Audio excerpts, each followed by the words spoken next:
আমরা এই মুহূর্তে মুর্শিদাবাদের দক্ষিণ দরজা দিয়ে প্রবেশ করলাম। আর দক্ষিণ দরজা দিয়ে প্রবেশ করার পরেই দেখতে পেলাম কেল্লা নিজামত আর ভাগীরথীর তীরে এই ঘণ্টাঘরটি।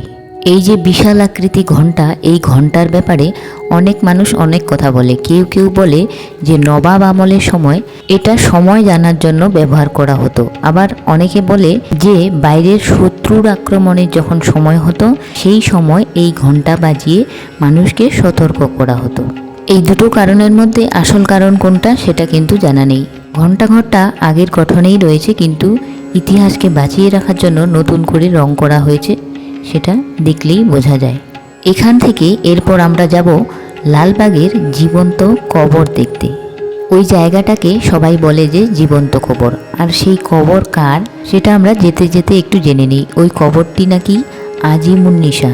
আজিমুন্নিসা হলো নবাব মুর্শিদ কুলি খাঁয়ের একমাত্র কন্যা, যাকে জীবন্ত কবর দেওয়া হয়েছে। এবার অবশ্যই প্রশ্ন আসবে মনে যে কেন জীবন্ত কবর দেওয়া হয়েছে, সেটাই জানতে আমরা চেষ্টা করব।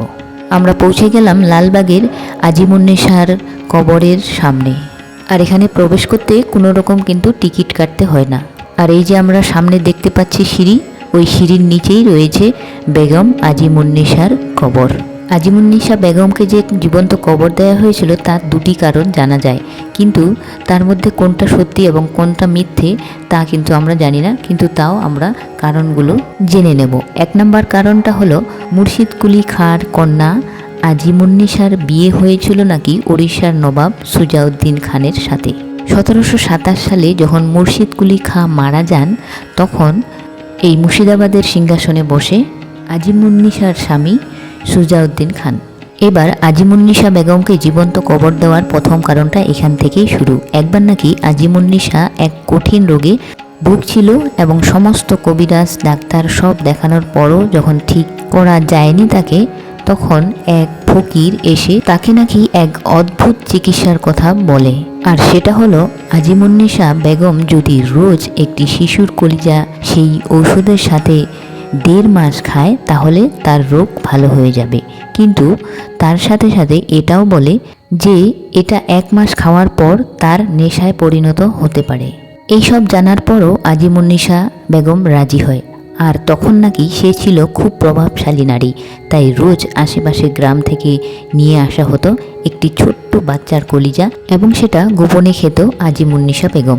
এবং 1.5 মাসে সে সুস্থ হলো ঠিকই, কিন্তু কলিজা খাওয়ার নেশা হয়ে গেল আজিমুন্নিসা বেগমের, যেটা ওই ফকির প্রথমেই বলে দিয়েছিল। আর আশেপাশের গ্রামগুলিতেও বাচ্চা চুরির কথা ছড়িয়ে পড়ল, এবং সবাই জেনেও গেল এতদিনে যে এই আজিমুন্নিসা বেগম ছোট্ট শিশুর কলিজা খায়।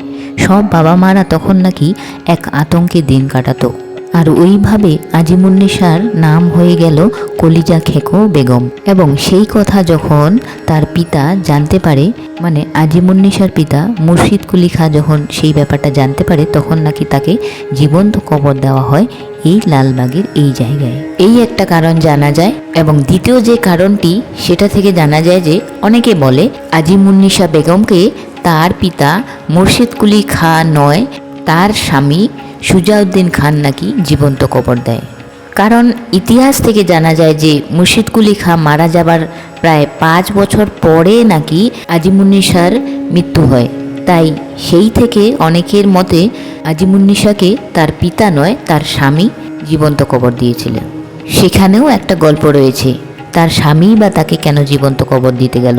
কারণ সুজাউদ্দিন খান বিয়ের পর যখন ওড়িশায় যায়, তখন নাকি এই আজিমুন্নিসা বেগম অনেক পুরুষের সাথে অবৈধ সম্পর্কে জড়িয়ে পড়ে।